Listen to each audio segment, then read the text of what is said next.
¿Cuál de las siguientes afirmaciones es falsa respecto al tratamiento del acné? Una cosita. A veces es difícil diferenciar entre rosácea y acné.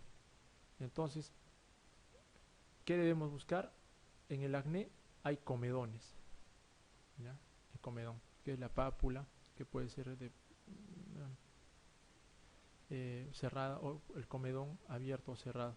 Ya lo conocen, ¿no? Pápula con una punta blanca o punta negra.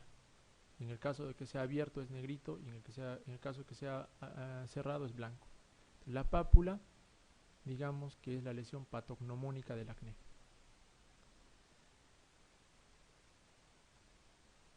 Si les dicen, por ejemplo, que el paciente presenta lesiones papulares, presenta comedones y aparte eritema que se exacerba con el sol o con el ají, ¿qué cosas ustedes van a poner de diagnóstico? ¿Rosácea o acné? No, acné. El comedón es patológico. Ahora, que haya una rosácea agregada, no, siempre tienen que ir por la lesión elemental, que es el comedón. Un acné se puede exacerbar con la luz solar, con el eritema, incluso con dieta que es muy vasodilatadora.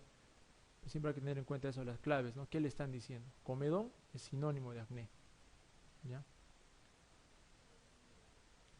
Elemental no tiene, son pápulas, pústulas, es indistinto, ¿no? Igual que en un acné.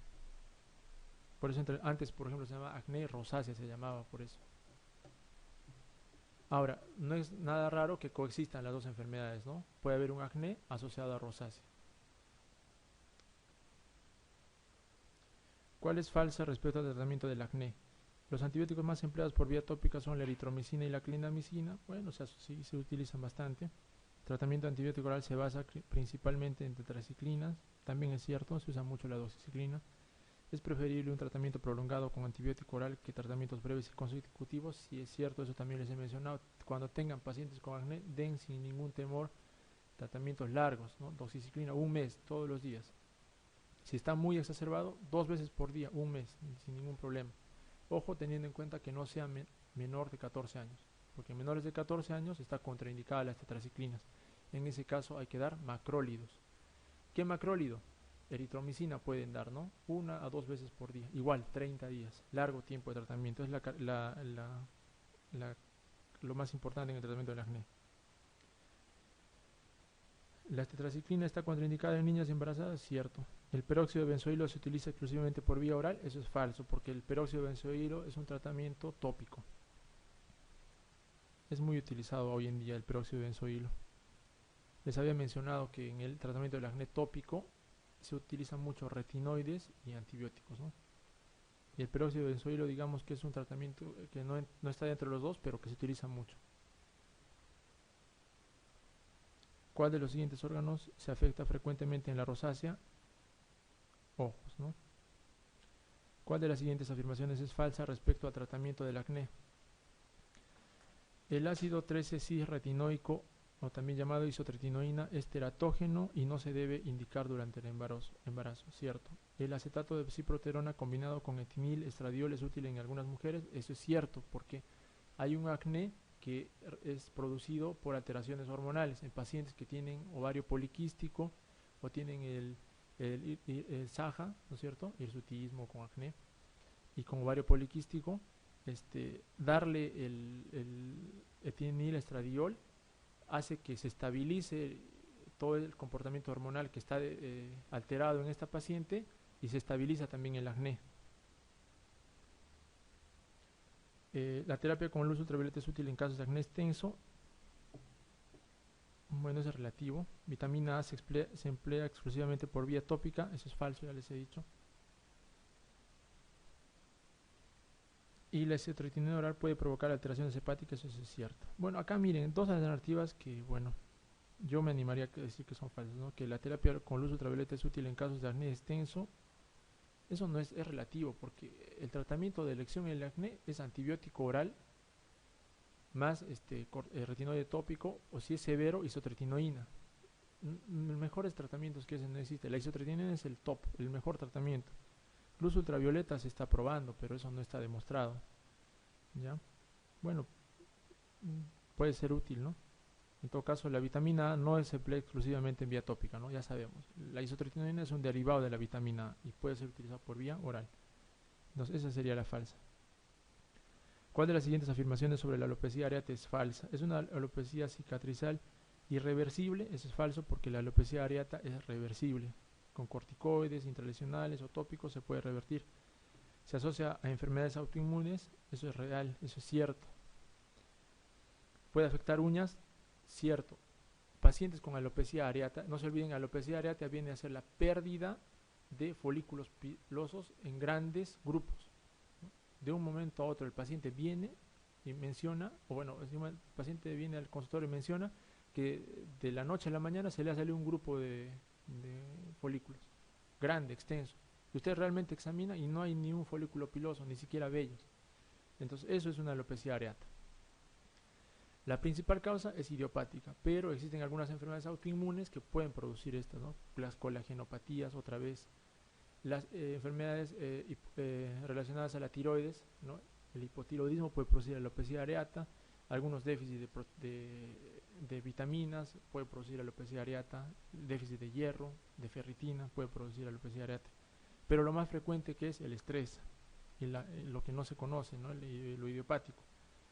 Asociado a la alopecia areata se pueden presentar en las uñas unas líneas que se llaman líneas de Beum, son unas líneas transversales que corresponden a la detención del crecimiento de la uña, ¿ya?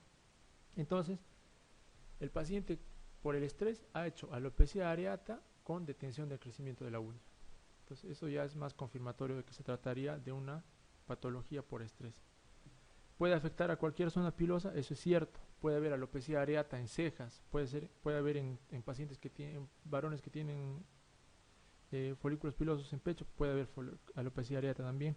Y puede verse a cualquier edad, eso es cierto también. Pueden ser niños, adultos, jóvenes, más raro en ancianos, pero puede presentarse. Entonces lo falso aquí es que es irreversible, eso es falso, sí es reversible. ¿Cuál de los siguientes procesos determina una alopecia cicatrizal definitiva? Aquí estamos hablando de patologías, ¿no? Crónicas en el caso de la psoriasis y líquen. Por lo general, la alopecia cicatrizal definitiva, o sea, aquella que ya no se va a recuperar, tiene que presentarse en patologías crónicas, ¿no es cierto? Entonces, acá tenemos 3 patologías crónicas: psoriasis, líquen y eczema seborreico. Porque eritema exudativo multiforme menor y pseudotinia mentácea son patologías agudas. Una que está producida por un hongo, la pseudotinia mentácea, y otra que es eritema exudativo multiforme, que puede ser respuesta a cualquier agente, ¿no? Entonces, de estos, el que produce alopecia cicatrizal definitiva es el líquen, ¿ya? El líquen. La psoriasis, por lo general, produce alopecia cicatrizal, pero que es reversible al tratamiento. Le damos corticoide tópico, le damos metotrexato vía oral y va a revertir. Igual el eczema seborreico, en general, la alopecia del eczema seborreico no es tan manifiesta, ¿no?, como en el caso del líquen. Entonces la respuesta allí correcta es el líquen. Vamos a ir avanzando más rápido. ¿Cuál de los siguientes procesos ocasiona alopecia cicatrizal definitiva? Aquí, no se olviden, la patología crónica. ¿Cuál sería la respuesta correcta? Lupus eritematoso crónico discoide. Esos son los que ya no se recuperan. En cambio, el persircinado, que hemos dicho que es una forma de tiña, ¿no? Alopecia areata, ya les he dicho que sí se puede revertir. Y pseudotinia amiantácea, que es también una alopecia bien localizada, también se revierte con tratamiento. Sífilis secundaria también puede revertir con el tratamiento. Es un cuadro infeccioso que, dando el tratamiento, va a revertir. Ahí la clave sería determinar cuál es crónico, ¿no? Hombre de 76 años, portador de virus C, hepatitis C, seguro, ¿no? Y diabético desde hace 10 años, que presenta lesiones ampollosas de contenido cerebrohemorrágico en extremidades superiores e inferiores y erosiones a nivel de la mucosa bucal. La biopsia cutánea muestra ampollas subepidérmicas, se realiza inmunofluorescencia directa que muestra la presencia de depósitos de inmunoglobulina G a nivel de membrana basal. El diagnóstico más probable es eritema multiforme, dermatitis herpetiforme, pemfigoide ampolloso, toxicoderma ampollosa y porfiria cutánea tarda. Entonces, hablando de ampollares, hay 2 enfermedades ampollares que son más frecuentes, ¿no? Nunca deben olvidarse, son, digamos, las típicas de las ampallares: el pemfigoide ampollar y el pénfigo vulgar, ¿ya?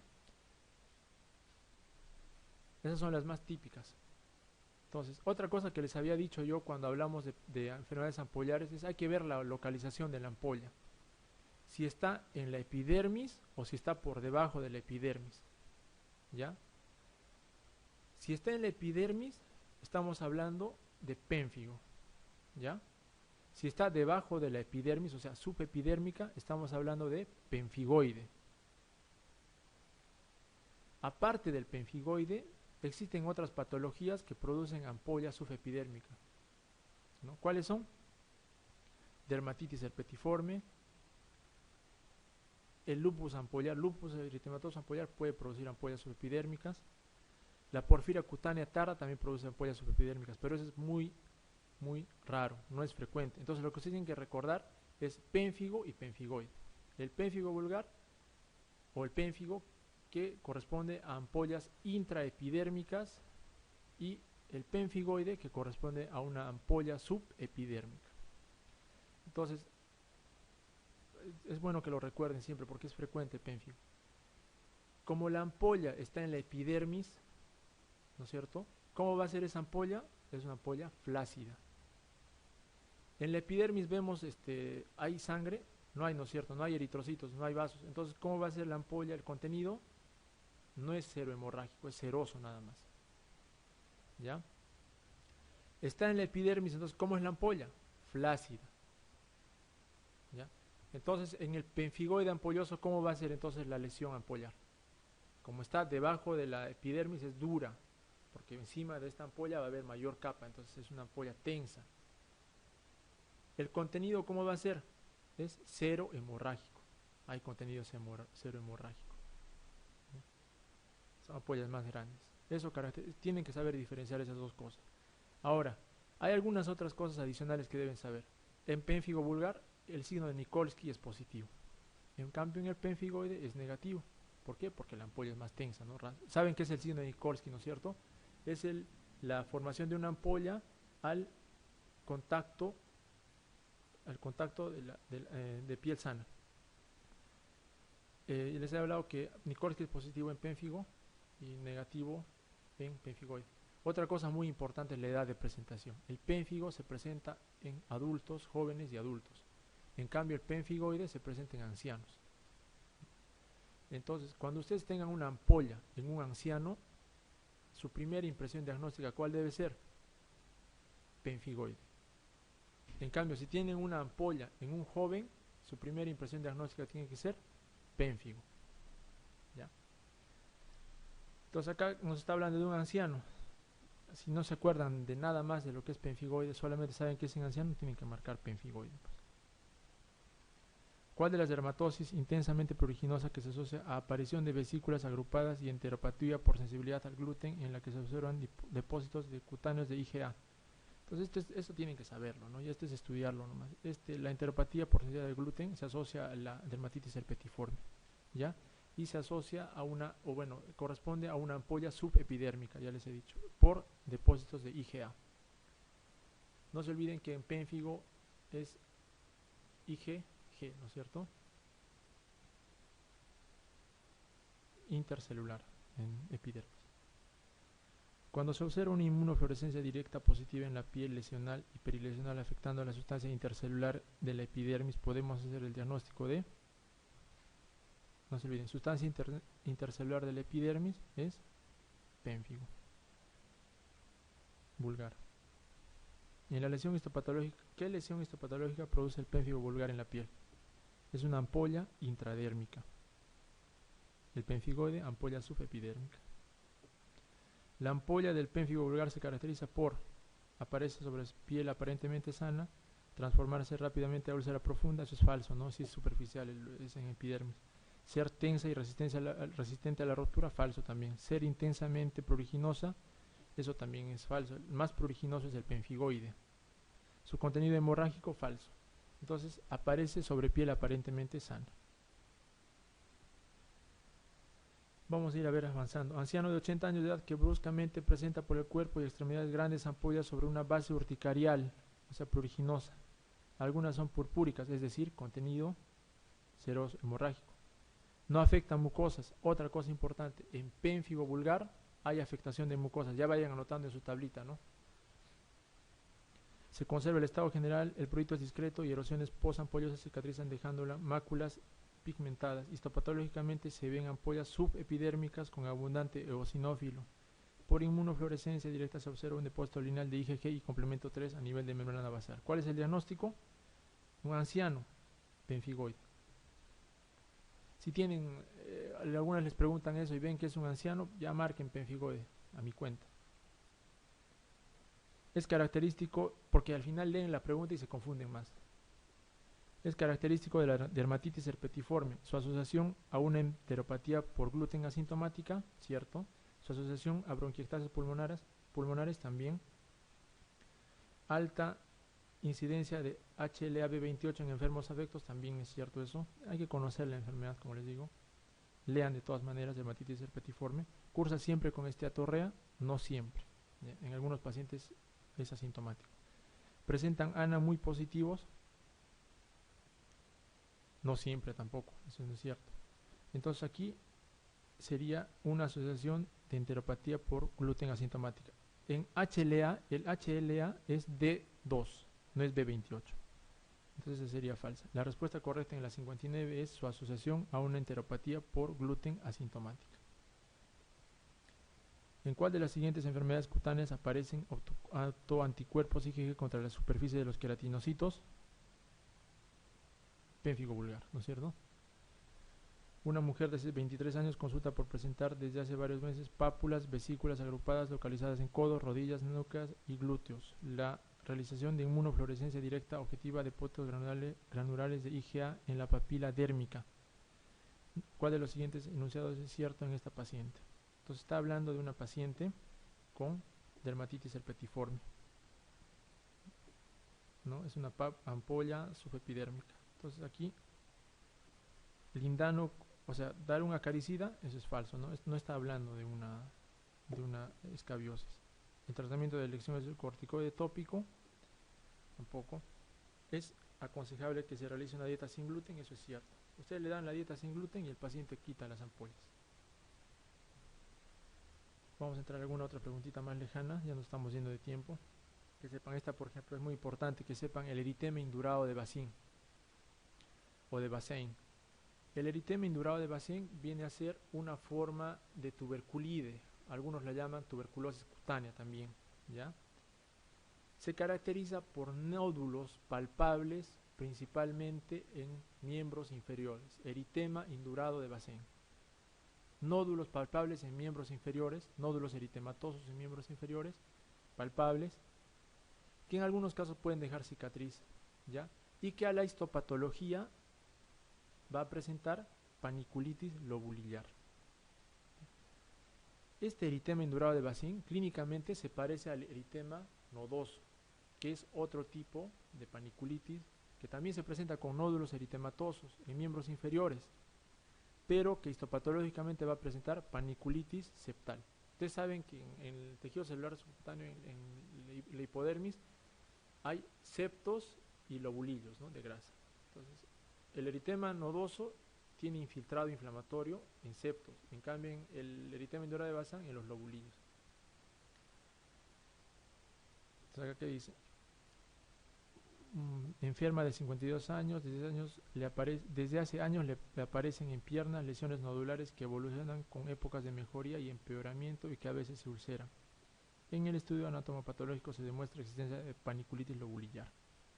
Entonces esto es un eritema indurado de Bassin. El eritema nodoso en anatomía patológica se caracteriza por paniculitis septal. El eritema nodoso es una reacción, así como como una reacción alérgica a nivel paniculítico, en panículo adiposo, que se puede presentar ante cualquier estímulo, medicamentos, infección viral, infección bacteriana. Entonces, cuando tienen un paciente con eritema nodoso, no hay que alarmar al paciente, ¿no? A pesar que las lesiones son más o menos floridas, siempre hay que explicar, ¿no?, que muchas veces puede ser idiopático, pero que siempre tiene que biopsiarse, eso hay que mandarlo al dermatólogo siempre. Vamos a avanzar un poquito.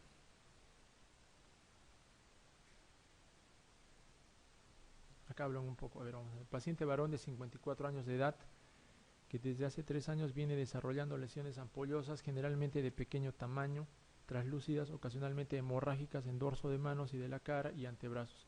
Presenta secuelas cicatriciales residuales a lesiones anteriores e hiperpigmentación en cara con hipertricosis malar y de cejas.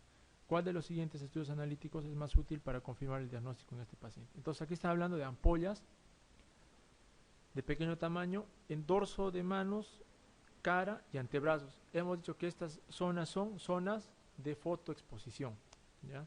No se olviden, cuando tengan lesiones en estas zonas, cualquiera sea la lesión, sea ampolla, sea eritema, sea placa, siempre hay que pensar en fotosensibilidad. Entonces hay que buscar otra patología de fondo, ¿ya?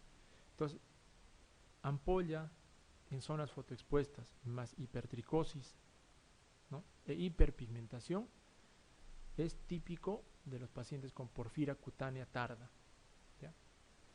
Porfiria es una enfermedad que se produce por un déficit de una enzima que va a metabolizar la hemoglobina, ¿ya?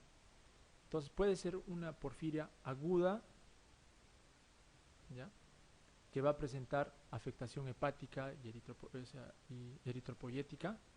Puede ser una porfiria, esa es la que se llama porfiria aguda intermitente. Hay una porfiria que es, digamos, intermedia, ¿no?, ni aguda ni la que es la tarda. La tarda viene a ser la porfiria cutánea, crónica. Hay afectación cutánea. Entonces, la intermedia entre esa aguda y la tarda es una porfiria que se llama variegata, ¿ya? Cuando vean porfiria, preguntan bastante cuando dan exámenes en España, sobre todo. Esta enfermedad es frecuente en otros países, acá no tanto, pero deben saber. Entonces hay una aguda intermitente, una variegata y una porfiria tarda. La porfiria aguda afecta principalmente hígado y el sistema eritropoyético, no afecta piel, ¿ya? La porfiria variegata afecta, sí, principalmente hígado, o sea, hay un componente hepato eritropoyético y puede afectar piel, ¿ya? Pero obviamente su cuadro es agudo. ¿Cómo se presenta? Con dolor abdominal intenso, ¿no? Hay cuadros de crisis comicial, ¿no? El paciente viene agitado. Entonces, y aparte puede presentar lesiones cutáneas. Y la otra forma, como les digo, de la porfiria, la cutánea tarda, que presentación clínica principalmente es cutánea, ¿ya? ¿Cuál es la presentación clínica? La que les dije, ¿no? Ampollas en zonas fotoexpuestas, hay hipertricosis, hay pigmentación postinflamatoria. Entonces tiene que ver con una enzima, ¿no?, la porfirina.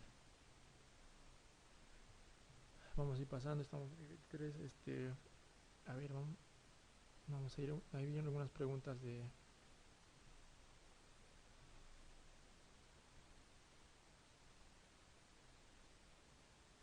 aquí, por ejemplo, ¿no? ¿En cuál de las siguientes porfirias no se producen lesiones cutáneas? Porfiria eritropoyética, protoporfiria eritropoyética, porfiria variegata, porfiria hepatocutánea tarda o la porfiria aguda intermitente. Entonces en la aguda, ¿no es cierto?, estamos diciendo que no hay lesiones cutáneas típicamente. En la variegata sí puede haber, ¿no? Es el intermedio entre la cutánea tarda y la aguda. Bastante porfiria acá, pero no es muy frecuente, como les digo, en nuestro país. Lupus pernio, aquí llamamos lupus pernio a la sarcoidosis. Y lupus vulgar, ¿qué es el lupus vulgar? La tuberculosis cutánea, ¿ya? Lupus vulgar es tuberculosis cutánea y lupus pernio es la sarcoidosis. Y el lupus discoide es el lupus, pues, ¿no?, el que conocemos, es el tipo de lupus crónico cutáneo. Queratosis actínica, también muy frecuente, la 87, vamos a pasar allí. La queratosis actínica, no se olviden, es una lesión precancerígena, ¿ya? Es producida por el daño solar o la exposición solar crónica. La queratosis actínica predispone a carcinoma epidermoide. Clínicamente es una lesión en placa descamativa con fondo eritematoso, sobre todo en cara. Son lesiones anodinas que se desarrollan por el envejecimiento de los queratinocitos. Displasias epidérmicas incipientes que pueden evolucionar a un carcinoma espinocelular invasor, ¿cierto?, equivalentes a las pecas o a los léntigos solares.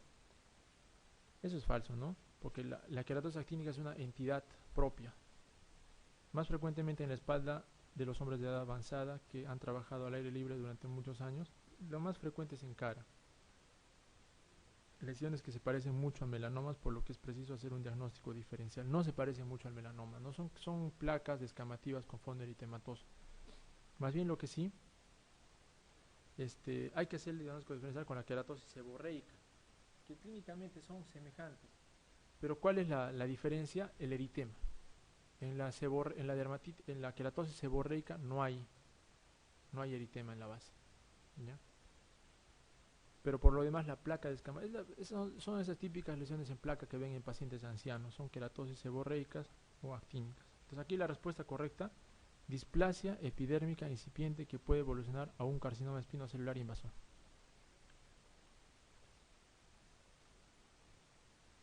¿Cuál de las entidades siguientes representa ya o puede evolucionar hacia un carcinoma epidermoide cutáneo? La seborreica, no. La quelitis actínica, sí. Quelitis granulomatosa, tampoco. La granulomatosa es por cuerpo extraño, por cualquier otra situación. Nevus displásico, tampoco. Y léntigo maligno. La respuesta correcta aquí: quelitis actínica. Los pacientes que tienen quelitis actínica crónica, recurrente, sobre todo en pacientes con altura, son pacientes que tienen el labio inferior edematizado. Si tiene más de 3 años, hay que biopsiar esa lesión para ver si no hay células displásicas. El término de Ulcus rodens sirve para designar a... Es una variedad clínica del carcinoma vasocelular, ¿ya? El carcinoma vasocelular es una lesión, puede presentarse como una úlcera, como un nódulo, ¿no? O simplemente como una lesión atrófica. Ulcus rodens es una... Ulcus significa rodete, ¿no? Ulcus rodens es la típica lesión, la lesión elevada y el centro ulcerado. Ese es el ulcus rodens. Vamos a terminar, creo que vi por ahí algo de melanoma, también muy importante. Paciente de 75 años que consulta por una mácula pigmentada heterocroma con contorno irregular de unos 2 a 3 centímetros de diámetro, localizado en mejilla derecha, que ha experimentado un crecimiento muy lento en los últimos años. ¿Cuál sería el diagnóstico más probable? Es un anciano, tiene una mácula pigmentada, heterocroma, o sea, tiene varios colores, el contorno irregular, o sea, ya tiene una característica que nos hace sospechar en malignidad, y el tamaño, 2×3, es una lesión grande, ¿ya? Entonces, cuando tengan lesiones pigmentadas, o sea, nevus o lunares llamados comúnmente, que miden más de 0.6 centímetros, hay que tener cuidado, hay que tener reparo. Si esa lesión empieza a cambiar de color, los bordes se hacen diferentes, ¿no? Entonces inmediatamente hay que sospechar de un melanoma y se tiene que biopsiar. Entonces el melanoma, no se olviden, es una lesión tumoral, corresponde a un tumor que es muy frecuente en nuestro país. Existen formas o tipos de melanoma. El más frecuente en nuestro país, eso tienen que saberlo, ¿sí? Es el melanoma lentiginoso acral, ¿ya? Porque también hay un léntigo o un melanoma lentiginoso superficial, que no es tan frecuente en nuestro país, pero que sí en otros países, ¿ya? Si nos preguntan en otro país cuál es el melanoma más frecuente, el léntigo superficial, léntigo melanoma maligno superficial. Pero en nuestro país es el acral, el que se encuentra en manos, en pies. Por eso todo lunar, entre comillas, repito, o sea, todo nevus que se encuentra en palmas o en plantas, tiene que ser observado y biopsiado y, si es posible, retirado, ¿ya? Porque por la fricción permanente, ustedes saben que manos y plantas, o palmas y plantas, son zonas de alto roce, tienden a malignizar, entonces tiene que retirar.